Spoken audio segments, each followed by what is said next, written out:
Irmãos, como é importante a gente viver, realmente encarar a realidade, né? Porque ninguém pode ignorar a realidade, o contexto que a gente está vivendo. As coisas que acontecem diariamente no seu trabalho, no seu emprego, na sua família, e propriamente seu próprio acontecimento fisiológico, e estudantes, como realmente quando chega final de ano, né, como ignorar vestibulante, né, exame que está esperando, e todas essas escolhas, desafios, como é importante a nossa realidade. Como nossa realidade é tão preciosa, tão importante, que realmente apega toda a nossa atenção. Por isso a gente, quando ouve de amanhã, quando ouve de futuro, isso é uma coisa irreal. Porque a realidade é tão preocupante. A realidade é realmente intimamente ligada com a nossa sobrevivência e ainda toda essa hegemonia, ou toda essa torre que nós levantamos com muito sacrifício e lágrimas, suor. Se não fica atento agora, isso pode ser levado como se fosse um castelo de areia numa praia. Simplesmente uma onda levará e desaparecerá, que ninguém lembrará mais sua existência anterior, toda a nossa vida. Então a gente fica realmente muito marcado e com a nossa realidade. Por isso, quando a gente ouve amanhã, isso é irreal. Quando a gente vê futuro, isso é irreal. Mas, irmãos, é muito importante, eu não estou falando que a gente pode ignorar a realidade. Realidade é muito importante, mas, ao mesmo tempo, amanhã, nosso futuro também é muito importante. Porque nessa condição, mesmo que você está encurralado no momento, mesmo que você está com a dificuldade, mesmo que você tem muitos desafios, mesmo que sua conta paga está apertada, mesmo que você tenha dívida, mesmo que você não tenha mais tempo suficiente para vencer agora, no entanto, você não pode esquecer o que há de vir. Também a gente tem que preparar, senão seremos arrastados toda a resta da vida. Essa real vai chamar outro real, e nossa vida será totalmente acorrentada, e você não vai viver sua vida do jeito que você está imaginando. Mas, irmãos, afinal de contas, o que é real? Afinal de contas, o que é irreal? Eu lembro bem, irmãos, eu uso esse óculos desde terceiro ano colegial. Até segundo ano de colegial, eu tinha uma vista maravilhosa, né? O olho quase perfeito. Mas quando chegou o terceiro ano, a minha vista realmente caiu demais.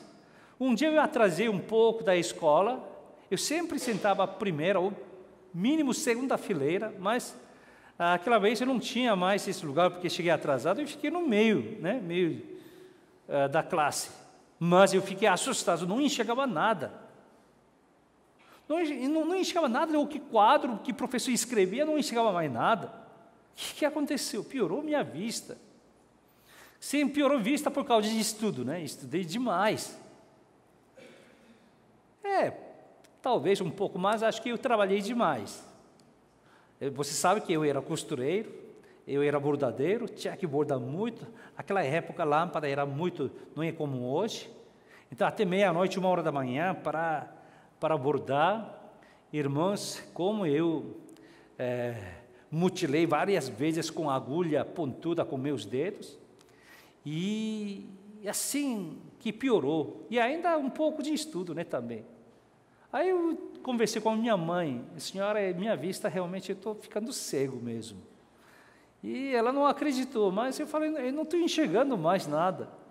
Aí levou a oftalmologista e vê que realmente minha vista, de repente, um curto prazo, piorou demais. Aí foi examinado e foi oculista, fiz óculos, aquele dia que eu recebi óculos, quando eu saí, agora ainda eu lembro, lá fica atrás daquela praça de Anhangabaú, né? Aquela praça de atrás ou frente da República, Praça da República. Lá tem oculistas. Quando eu peguei óculos, eu não sabia que o mundo era tão belo. Céu era azul. Até pessoas eram bonitas. Claro, tem feios também, mas era tão linda. Eu olhava a árvore era assim. Eu olhava a paisagem, era assim. Eu fiquei maravilhando. Puxa vida, eu não via todas essas coisas. Agora eu pergunto, qual é a minha realidade? Sem óculos ou com óculos?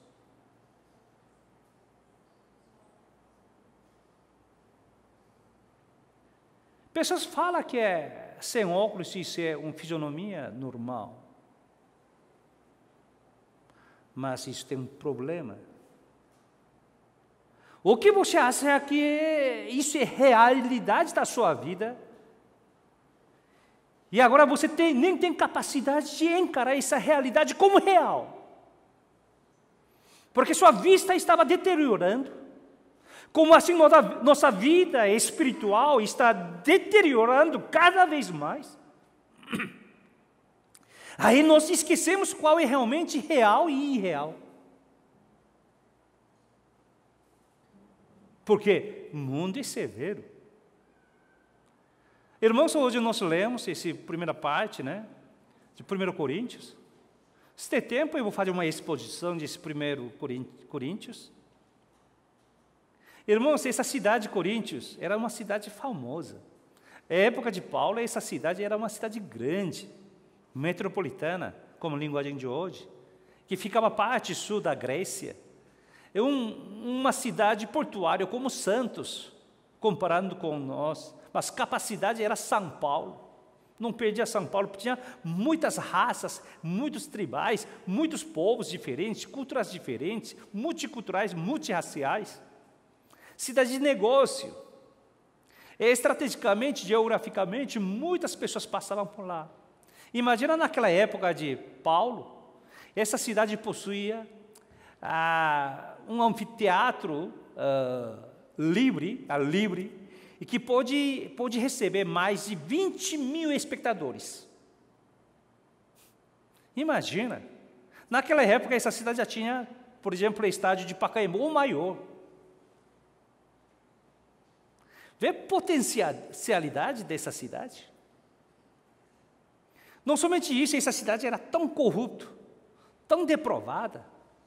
Tem um templo que chama Templo Afrodisíaco, que lá só trabalhava prostituta pública. Sabe o que é prostituta pública? Que paga imposto naquela época para o governo. É oficializada. Prostituição.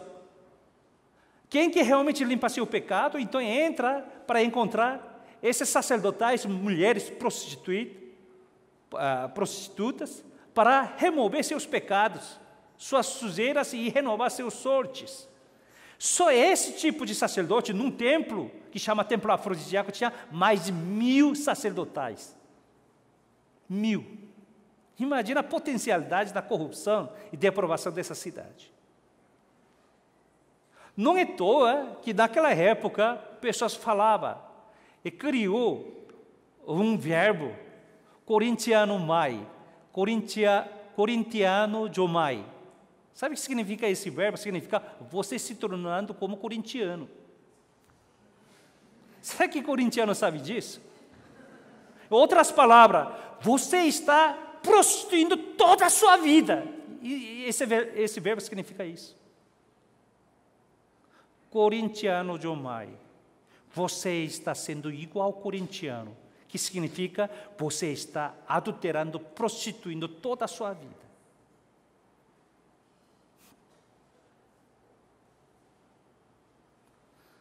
Mas deixa um pouco de futebol de lado, fica atento, tá? Essa era a realidade daquela época, essa cidade. Imagina pessoas que vivem dentro dessa cidade. Imagina cristão que vive dentro dessa cidade. Aí o apóstolo Paulo escreve essa carta.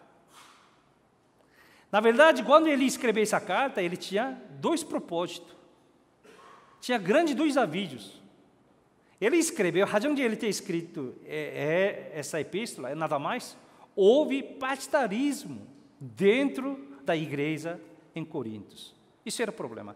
Segundo, era essa deprovação, essa secularização. Tinha tanta raça, tanta influência diferente, cada um falava que se achava correto. Dependendo de quem foi influenciado, ele falava, esse é seu caminho, tem que fazer assim, assado, isso que fazendo dentro da igreja. Aí tinha problema sobre o Espírito Santo, dons, que fala sobre isso, e também sobre adoração, sobre ceia, sobre ressurreição, todos esses problemas. Porque ceia eu faço desse jeito. E chama corintiano Jomai. Cada um interpreta a ceia do jeito que a pessoa quer. Faz a adoração culto assim. A pessoa tem uma sua tendência, então faz assim. Eu acredito em Jesus, mas não acredito em ressurreição. Ressurreição é coisa irreal. Só a gente morre e depois a gente saberá. Toda deprovação total. Essa é a razão de o apóstolo Paulo ter escrito esse livro.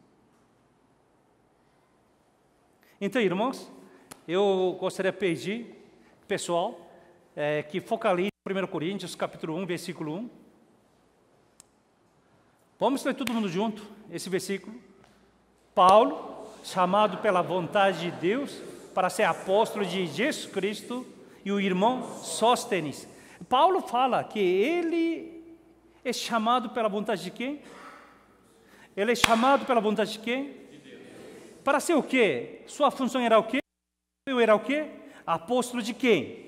Apóstolo de Jesus Cristo. Ele se tornou apóstolo de Jesus Cristo. Ele sabe quem ele tem que representar, quem ele tem que falar, com quem ele, para quem ele está trabalhando. E nada mais Jesus Cristo. Mas se isso ele está fazendo pela sua vontade? Ele está fazendo isso pela sua vontade? Não. Vontade de quem? Vontade de Deus. Vocês adoraram aqui, equipe de louvor. Vocês se louvaram porque é sua vontade? Se for sua vontade, não permanecerá muito, não. Tem que ser vontade de Deus. Instrumentista, porque você tem talento, e vocês que tocam, vocês que fazem isso pela sua vontade, isso não durará muito. Simplesmente você toca a data show porque você não tem o que fazer? De jeito nenhum. Essa é vontade de Deus. Você é presbítero? Você é diácono? Você é pastor? Evangelista? Vontade de quem? Vontade de quem? Vontade de quem? Leia. Paulo, ele fala, eu me tornei chamado pela vontade de Deus. Eu sei qual é o meu papel. É apóstolo para Jesus Cristo. Não somente eu, também quem? Meu irmão? Sóstenes. Sóstenes sabe quem era? Ele era chefe de sinagoga em Coríntios, que aceitou Jesus Cristo através da evangelização de apóstolo Paulo e se tornou cooperador para Paulo. O cara era chefão de sinagoga. Agora ele é irmão.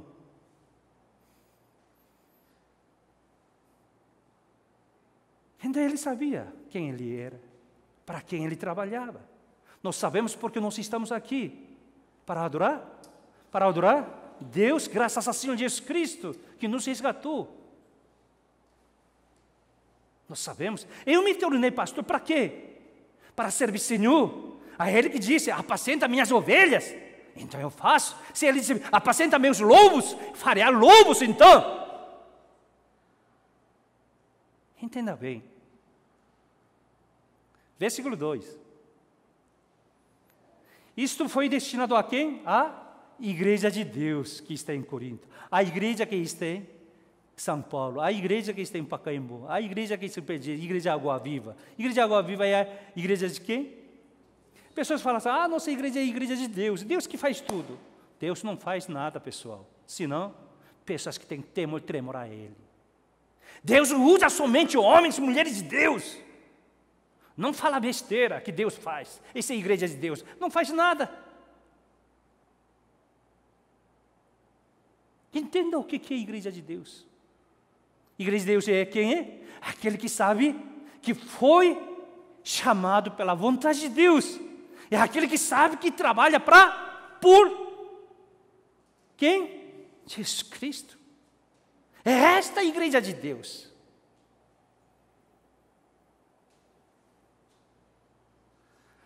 Ao santificado em Cristo Jesus, chamado para ser santos, fomos chamados para ser o quê?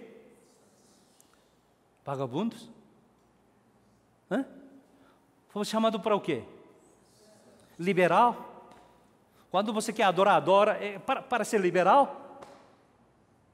Foi chamado para quê? Coloca sua opinião. Quando eu gosto, louvo. Quando não gosto, não louvo. Chamado para quê? A pessoa fala. Santo. Porque vocês leram hoje Confissão da Fé. Salmos 99, versículo 9. O que diz? Santo monte. Eu sou santo. Então vocês também têm que ser santo. A gente não é santo. Olha para mim. Tem coisa de santidade em mim? Olha as suas vidas. Tem coisa de santidade? Não tem, mas somos santos, porque Ele nos chamou. Nem falar amém? Então quem é você? Hipócritas. Veio no mundo irreal, que chama a igreja do Senhor. E quando você sai dessa parede, vai viver mundo real? Pescar, jogar golfe, tênis, pedalar, dirigir, isso é real? Louva a Deus, é irreal!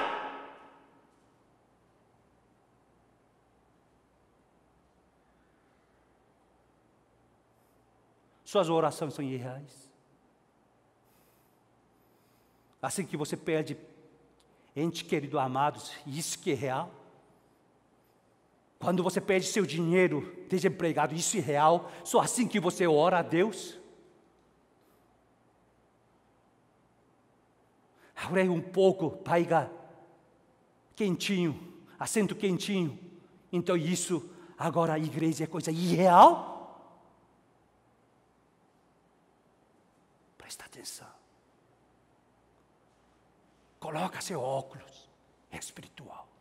Repita comigo, a fé é óculos, é espiritual. Coloca. Aí você verá realmente qual é real e irreal. Santificados em Cristo Jesus. Se você quer ser santo, santificados, chamado para ser santos. Somos chamados para ser santos, por isso santo, porque Ele que nos chamou, Ele que nos separou do mundo, Ele que nos chamou, Ele que nos deu esse nome, Filha Santa, Filho Santo. Por isso é santo. Chamou assim, porque Ele é santo. Essa santificação continua, essa santificação é gerúndio, é continuidade, um processo. Essa santificação só pode acontecer em Jesus Cristo. Por isso a gente quer conhecer Jesus. Por isso quer conhecer Jesus. Por isso a gente faz discipulado. Se você não quer fazer discipulado, não faz mal também. Não é todo mundo que pode fazer, não é todo mundo que tem tempo. Mas lembra bem, quando você está aqui, tem que conhecer Jesus. Senão, não há santificação. Quer ser sua vida como o Senhor Jesus Cristo? Então você tem que conviver com o Senhor Jesus Cristo. E ainda com todos os que em todo lugar invocam o nome de nosso Senhor Jesus Cristo, Senhor dele e nós. Não é assim? Quem que veio aqui? Aquele que convoca Jesus Cristo como meu Senhor, me ajude, meu Senhor. Não é assim? Isso é nosso fator comum.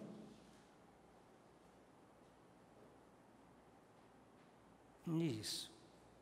Essas pessoas sabem o que é a igreja de Deus. Dinheiro prevalece. Pessoas prevalecem. Isso não é igreja de Deus. Suas ideias, minha ideia.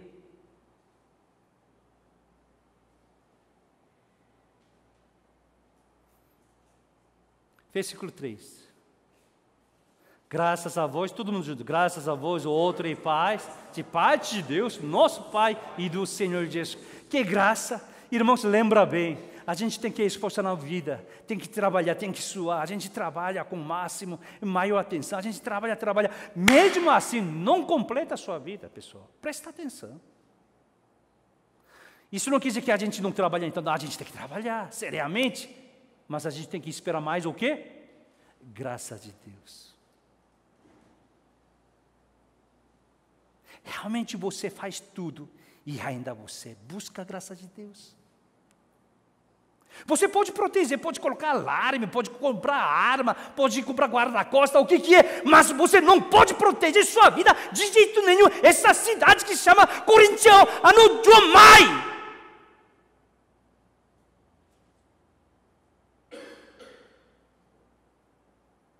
Você faz tudo, mas você tem que buscar o quê?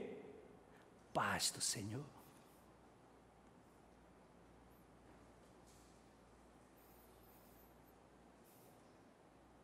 Graça e paz que vem de Deus e vem do nosso Senhor Jesus Cristo. Estudante, vestibulante que estuda, tem que estudar, não adianta só orar. Se ora, passa vestibular, faça isso, você vai ser reprovado, toda vez. Abre o olho e estuda. Estudou tudo, e depois tem que fazer o quê? Aí ora. Buscar graça de Deus, misericórdia de Deus. Por isso, primeira pergunta, 3 perguntas que a gente fez. Primeira pergunta, então, Deus nos chamou o quê? Como? Fiéis santos. Quer falar sobre fidelidade? Quer falar o que é você tem fidelidade? E nada mais o quê? Lembra bem, porque você está aqui. Pela vontade de Deus. Você está servindo pela vontade de Deus. Para quem? Para Jesus Cristo. Isso. Mas não adianta você só pensar nisso. Não adianta você, essas linguagens que rodam no seu cabeça e seu cérebro no coração. Eu já falei várias vezes aqui. Japonês chama Gotodama. Repita comigo, Gotodama. Goto não é masculino de gota, não, tá? Gotodama. Fala Gotodama. Chama Espírito da Palavra. O que é isso? Essa linguagem significa que, mesmo que você tenha boas ideias, boas palavras, você tem que falar. Tem que abrir a boca e fala. Se você falou, então viva. Então viverá. Se você não fala, essa palavra morreu dentro da sua alma. Chama Gotodama. Não é bonita. Não é bíblica. Essa é coisa bíblica mesmo. Deus criou o mundo através do quê? Através do quê? Palavra. Ele disse. E aconteceu ou não aconteceu? Aconteceu. Esse é Gotodama. Falei, mas essa é coisa bíblica mesmo. Eu não sei quem que inventou. É japonês, tá? Japonês. Essa linguagem. Irmãos, se realmente a gente reconhece que eu preciso graça, eu preciso paz de Deus, essa pessoa sabe o que é ser santo. Sabe o que é ser santo? Não é pela sua bondade, suas atitudes. Primeiro Deus nos chamou já a ser santo. Você é santo, tá? Agora vive sua vida santificada. Não é assim? Na verdade, isso é certo. Não é assim? Quando a gente nasce no Brasil, o que a gente vai ser? Nasceu brasileiro. Não é que você trabalhou como brasileiro, pagou imposto como brasileiro, você exerceu militar, tudo isso, como fez votação, você agora está crescendo, agora você é brasileiro. Fala assim? Não, nasceu já se chama brasileiro. Primeiro dá identidade brasileira. E agora você tem que viver como brasileiros. Não é, pessoal? Deus nos deu já a identidade. Como que chama? Santo dos santos. Fiéis. Povo de Deus. Agora a gente tem que viver assim. Se quer viver como santo, uma coisa você tem que lembrar. Nós tornamos santos pela vontade de quem? De Deus. Isso é muita segurança, não é minha vontade nem sua. Nossa vontade, nosso coração muda dia para noite, noite para madrugada, toda hora, pessoal. É Deus vontade. Somente por ser santificado em Senhor Jesus Cristo. No Senhor, com Ele nós aprenderemos. Aprendemos de uma coisa, a gente vive toda a nossa vida e mais busca o quê? Graça e paz do Senhor. Isso chama que Deus nos chamou para ser fiéis e santos.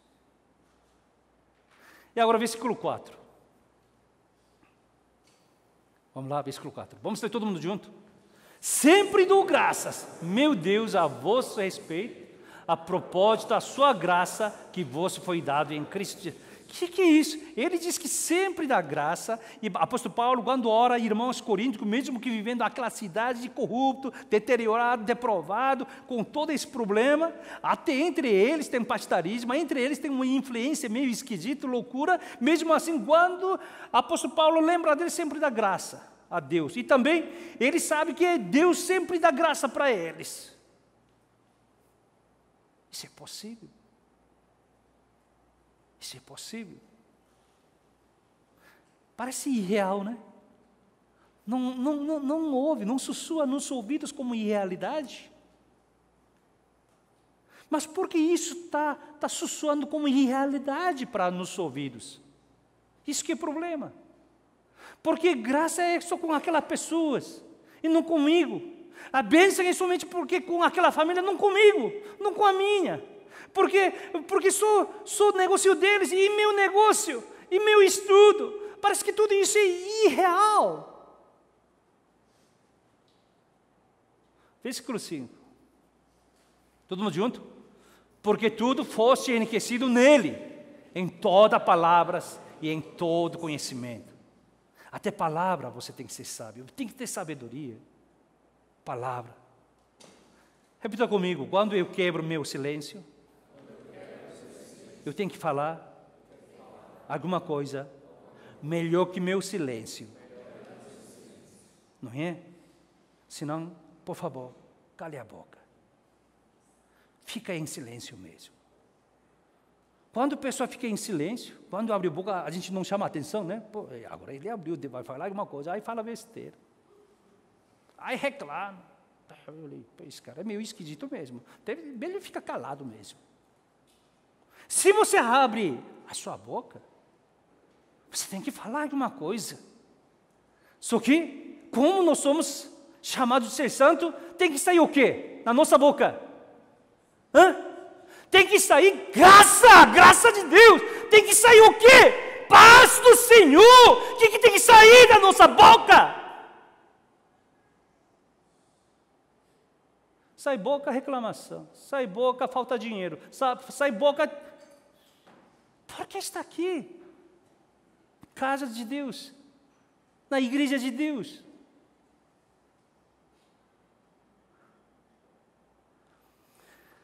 Na nossa igreja anterior, tinha outra igreja levantada na colônia coreana, né? Quando ainda eu era pastor da colônia coreana em São Paulo. Levantei uma igreja. Lá, assim, mal começou, mas já tinha meia dúzia de família de presbíteros já. Não é que eu disciplino, não. Já tinha um grupo que saiu da igreja, assim, quando eu levantei, então ele estava entrando. Entrava, mas era presbíteros, diáconos, estava cheio de igreja. Tinha, por exemplo, uns 20, 30 famílias, já mais 50% já é graúdos, já, tubarões. Já. É difícil, né? Mas eu pensei que, como era ignorante, eu era imaturo no ministério, eu achei máximo. Já conhece bem? Aí um presbítero falou que ele queria ser superintendente da escola dominical. Eu falei, não. Eu não tinha como explicar. Ele disse que ele queria ser. Eu disse que não. Você sabe, quando eu falo não é não, tá? Não. Por que não? Se fosse agora, como eu tenho pouca experiência, eu deveria ter explicado ele, assim, né? Mas eu conheço filhos deles. Um é pior que o outro. Um é safado, mais safado que o outro. Um é vigarista do que... não perde do segundo lugar. Aí ele quer ser superintendente da escola dominical. Eu falei, alguma coisa está errada. Eu gosto daquele irmão, mas acho que isso não dá, nenhuma coisa. Aí até pessoas podem falar, pastor não tinha fé. Não é bem assim que você aplica.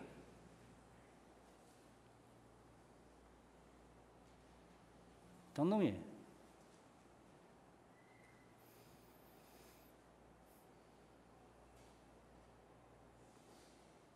Irmãos, tem que saber.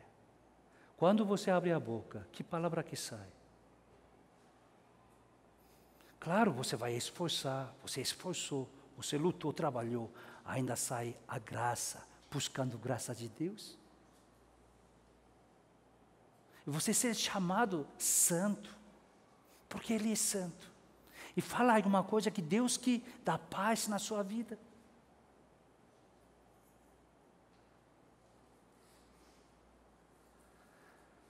Número 2, pergunta, vamos lá? Então, Deus não somente chamou a gente como fiéis santos, mas também, vamos ler todo mundo junto? Por isso, Deus nos derrama da abundante graça. Pessoal, quando você usa isso, é abundância. Da graça é abundância. Quando você fala que, eu tenho um salário muito abundante, que você gasta um mês e sobra R$50. Isso é abundância? Faz conta que você ganha um salário mínimo, né? Um salário mínimo. Aí você gastou todo um mês, aí sobra R$50. Aí fala, meu salário é abundante. Você fala assim? Tu quanto? 1,5 salário? É abundância. É abundância, porque ainda sobrou meio salário, é assim? Pessoal, não tem reação, está difícil. Eu sei que está difícil esses dias. Mas se você recebeu 2 salários, que você gastou um salário, sobrou 1, sobrou 100%, é abundância. Né?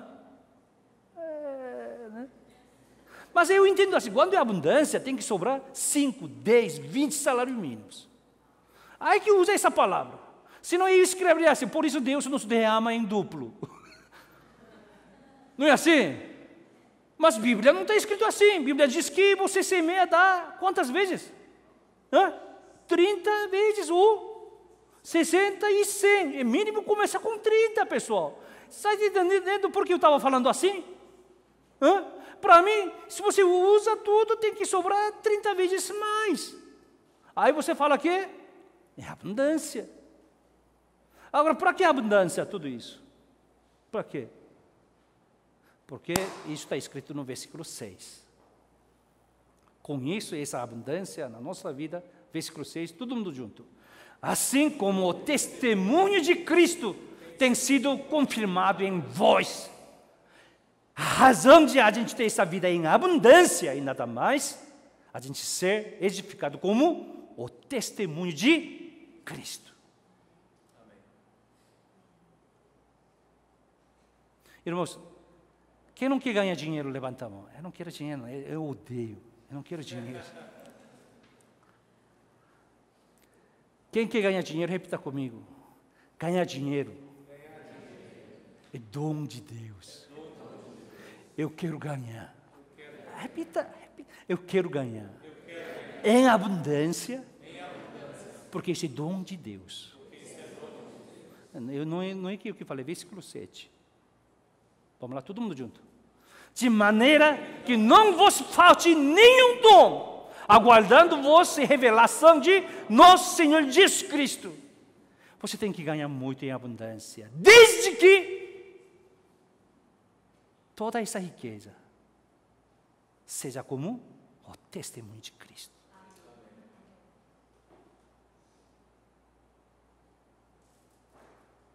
Irmãos,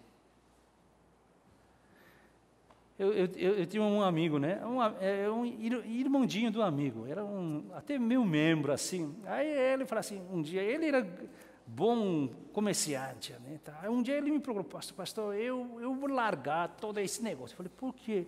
Não dá, porque eu estou fazendo venda, tudo, mas sempre fiscais, só fiscais corruptos que vêm aqui, aí pega minhas mercadorias sem notas e pega coisas que comprei ilegal. Eu não sei quem é corrupto quem, mas tá bom.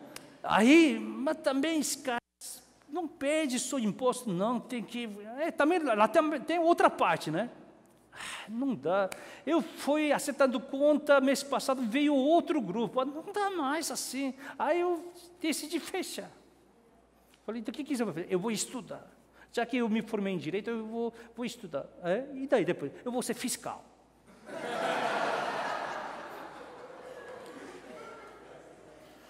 Pelo amor de Deus. Pelo amor de Deus. Não faça isso, não. Não, ele pode ser. Desde o quê? Com fiscalização, seja o testemunho de Cristo. Mas não com raiva. Agora você me roubou e eu vou roubar mais. Revanche agora? Pessoal, não é assim. Não é assim que estuda. Não é assim que estuda. Versículo 8. Vamos lá, todo mundo junto? Ou também vos confirmará até o fim, para serem irrepreensíveis no dia do nosso Senhor. Será que isso é possível? A gente vai ser imaculada assim? Irrepreensível no dia do Senhor? Quando a gente encontra o Senhor cara a cara, a gente pode ser assim, irrepreensível? Isso é possível, pessoal? Parece irreal, né? Mas isso é real, pessoal. Senão, por que está escrito aqui? Por que está escrita coisa irreal? Isso é real. Só que lembra bem. Antes de falar isso, lembra versículo 6. Para ser irrepreensível, você tem que viver uma vida do testemunho.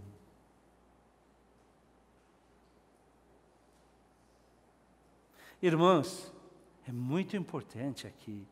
Não está falando que você está vivendo com a vida mais purificada ou não. Aqui está perguntando, você está vivendo sua vida como o testemunho de Cristo? Então será irrepreensível.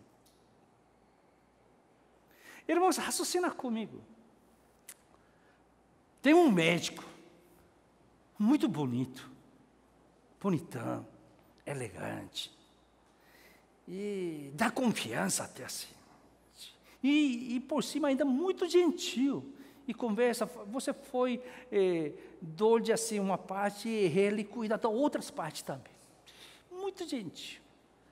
Essa consulta marcada para 15 minutos, ele é 2 horas, 3 horas. É muito. Quem que não procuraria um médico desse? Só que ele tem um probleminha. Ele nunca consertou uma doença. Ele nunca recuperou um doente. Isso ele não sabe fazer. Seria. Paquera você vai, né? Mas consultar sua doença, a enfermidade. Tem um motorista, pessoal. Um motorista, que cara é bonitão, corpo de atleta, joga futebol. Nem Emerson, nem chega perto dele, o cara joga muito bem futebol, e seu corpo esculpido, é motorista de um ônibus, né, de longa viagem e tal, e você querendo viajar com ele, aí você descobriu que ele é tudo bom, só um defeito, é daltônico. Especificamente, ele não sabe distinguir o que é vermelho e azul. Você pegaria esse ônibus? Pegaria? Tem um professor de faculdade, que cara que conta piada desde início ao fim. Cara, é muito legal, só que não sabe ensinar. A aula ele não sabe dar, conta piada ele faz. Você assistiria a essa aula?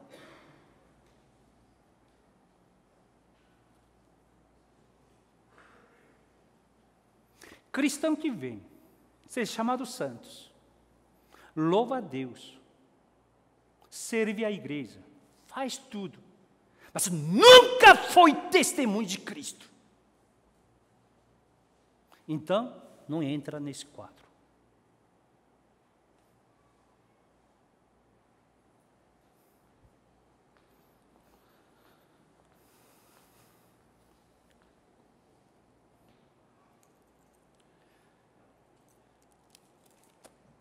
Versículo 9, o último. Fiel é Deus, pelo qual fostes chamados à comunhão de seu Filho Jesus Cristo, nosso Senhor. Deus, Abba Pai, nos chamou para ter comunhão com quem? Seu Filho. Quem é seu Filho? Jesus Cristo. Porque anda com Jesus Cristo, a gente vai assemelhar como Jesus Cristo. Disse Provérbios 3, 20, que eu já falei, eu repito. Provérbios 3, 20. Quem anda com sábios será sábio, mas o companheiro dos insensatos se tornará mau. Se você tem comunhão com pessoa que ora, então você aprenderá como orar. Você tem comunhão, pessoa que realmente busca a graça, a paz de Deus. Então você aprenderá como buscar. Você tem companheiro que realmente sabe adorar a Deus de coração, então aprenderá. Mas se você tem um amigo vigarista, então você vai virar vigarista ou você vai levar calote. Se você anda com um ladrão, mesmo que você não rouba, você vai ser preso um dia.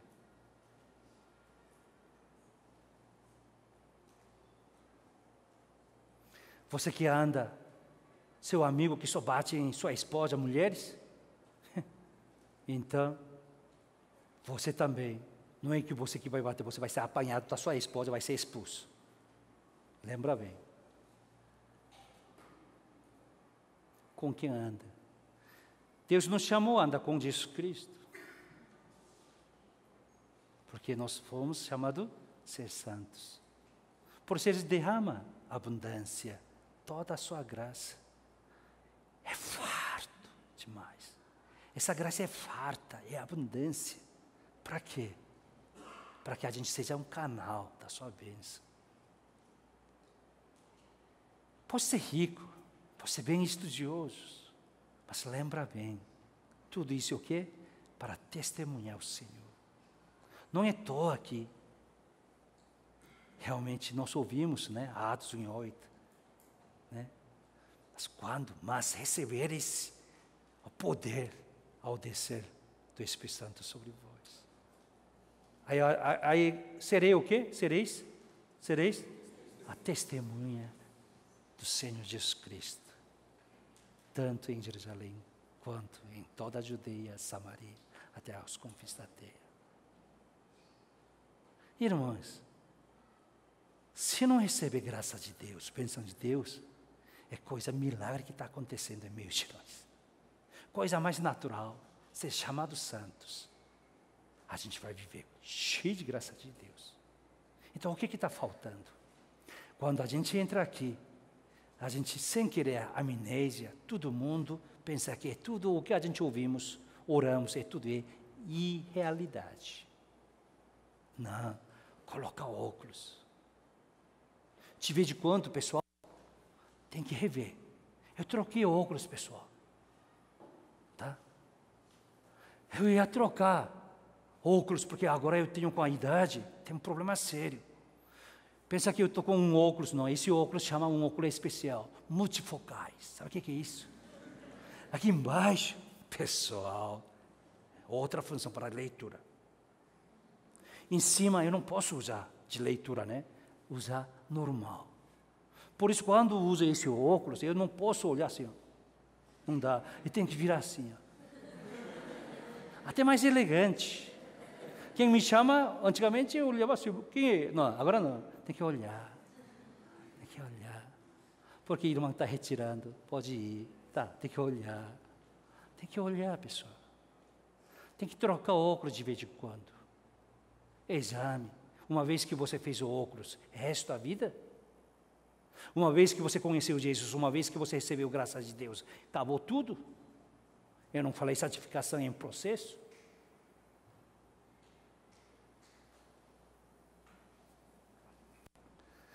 Vamos terminar a palavra de Deus aqui. Eu vou terminar com... Cadê pianista? Morreu? Muitas coisas está deteriorando. Mateus capítulo 9, versículo 35 a 38. Está escrita a palavra de Deus assim: E percorria Jesus todas as cidades e povoados, ensinando nas sinagogas, pregando o evangelho do reino e curando toda sorte de doença e enfermidade. Vendo ele as multidões, compadeceu-se delas, porque estavam aflitas e exaustas, como ovelhas que não têm pastor. E então se dirigiu aos seus discípulos: a seara, na verdade, é grande, mas os trabalhadores não são poucos. Rogai, pois, ao Senhor da seara que mande trabalhadores para a sua seara. Amém. Versículo 38. Vamos ler todo mundo junto. Rogai.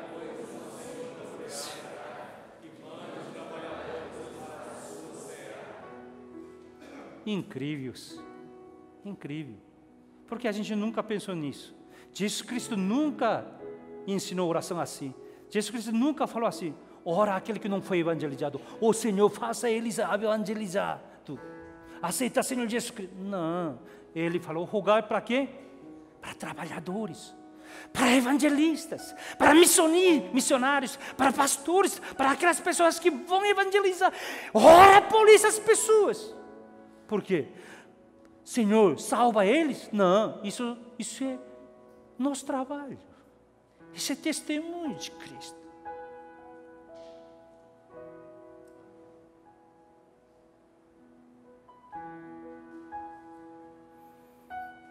Testemunho de Cristo, irmãos, não pensa muito complicado. Você está trabalhando numa empresa, um emprego, um quintal, mercearia, estudando, mas através da sua vida, o que você faz, na sua boca tem que sair a graça de Deus. Pessoas vão ouvir. Tem que falar paz de Deus. Coloca esse óculos espirituais. Conhecerá e distinguirá o que é real e irreal realmente para a sua vida.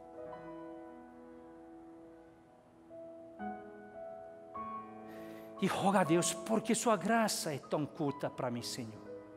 Me ajude.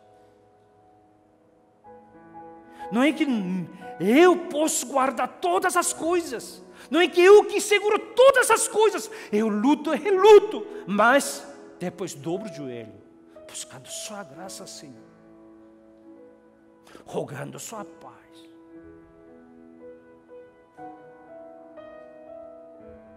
Olha, esse mundo, o Ceará é tão grande. Se igreja Água Viva, Água Vivência que vem aqui, só que receber bênção de Deus, só para a sua vida. Não, eu quero que irmãos recebam abundantemente. Eu quero orar para vocês como fossem trabalhadores de Ceará. Eu não vou orar: Deus abençoe aquele cara que está quebrado, ajude. Não, Senhor, faça ele ser seu servo. Faça ele ser seu modelo.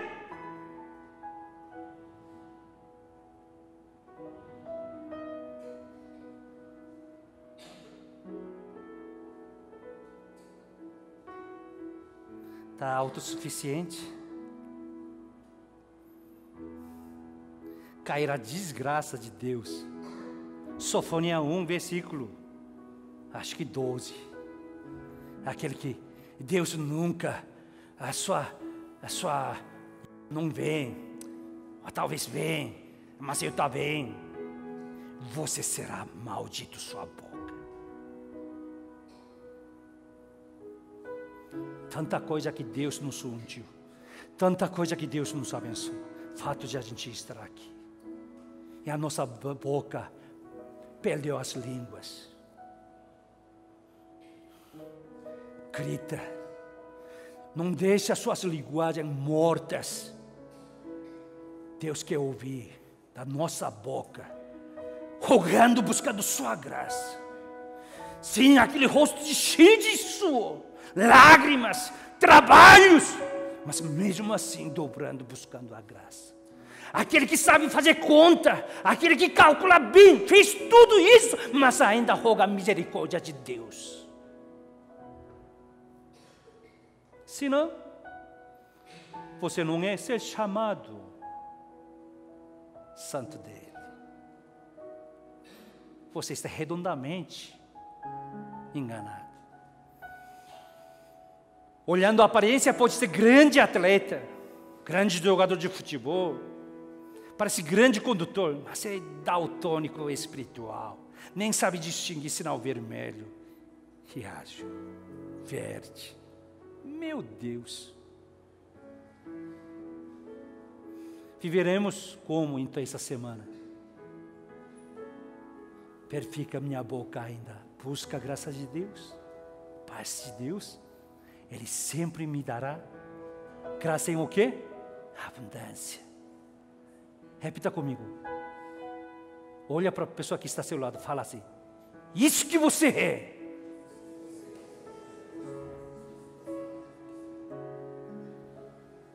Repita de novo: isso que você é.